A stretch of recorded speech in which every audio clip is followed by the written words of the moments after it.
ভাইজান কটা টেহা দেন না ভাইজান, 2 দিন ধরে কিচ্ছু খাই না। 20টা টেহা দেন, কয়টা ভাত খামো। যা, তোর মতন বাটপারদের আমি খুব ভালো করেই চিনি। তোরা হচ্ছে মানুষের কাছ থেকে টাকা খুঁজবি আর দিন শেষে নেশা করবি। যা। না না ভাইজান, আমি হাসা কথা কইতেছি, বিশ্বাস করেন আমার অনেক খিদা লাগছে। বেশি না ভাইজান, আমার 20টা টেহা দেন, আমি হোটেলে গিয়ে কয়টা ভাত খামো ভাইজান। আরে তোর কি হাত পাও নাই? তুই কি কাজ করে খাইতে পারস না? দেখতে তো মনে হয় সুস্থ, তোর মানুষের কাছে ভিক্ষা চাওয়া লাগে কেন? এগুলা সব হচ্ছে তোদের ধান্দা। তোর মতন বাটপার আমি খুব ভালো করেছি। এই সব হচ্ছে তোকে ধান্দা। যা।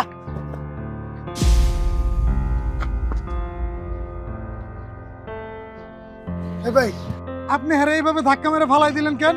আমি ধাক্কা দিছি কারণ এরা ধাক্কা খাওয়ারই যোগ্য। হাত পা ঠিক আছে, শরীর সবকিছু চলতেছে, তারপরেও মানুষের কাছে ভিক্ষা করে। এটা আসলে ওদের কোনো সমস্যা না, এটা হচ্ছে ওদের অভ্যাস। কেন, ও কোনো কাজ করে খেতে পারে না?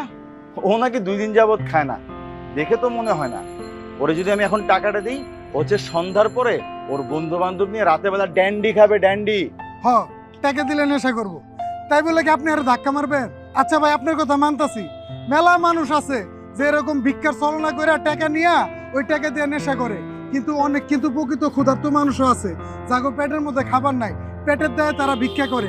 এখন ভাই আমার একটা কথা কন্ত, আপনি কেমনে বুঝবেন যে কোন মানুষটা ভালো আর কোন মানুষটা খারাপ? আপনি যদি আল্লাহরে খুশি করার লেগে দান করেন, আর ওই লোক যদি আপনি টাকা নিয়ে নেশাও করে, আপনার নিয়ত ঠিক থাকার কারণে আল্লাহ আপনার সওয়াব দিয়ে দিব।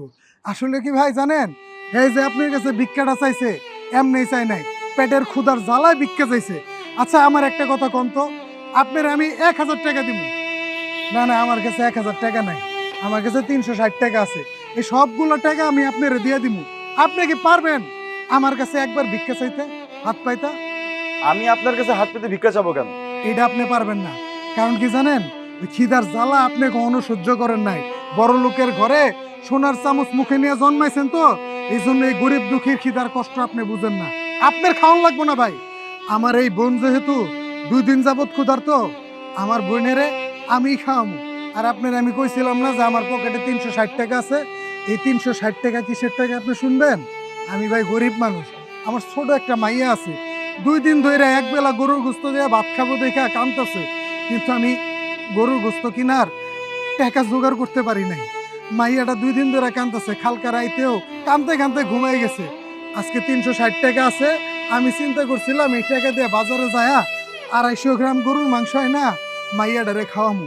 কিন্তু এখন আমি চিন্তা করে দেখলাম আমার মাইয়ার 2 দিন পরেও গরুর গোস্ত খেলে চলবো, কিন্তু এই বুন্ডার এখন পেটের মধ্যে খিদা। আমার মাইয়ার গরুর গোস্ত খাওয়াচ্ছে, এর একবেলা ভাত খাওয়া জরুরি। তাই আমি চিন্তা করছি আমার এই বোনের আমি আজকে এই 360 টাকা দিয়ে পেট ভরে ভাত খাওয়ামু।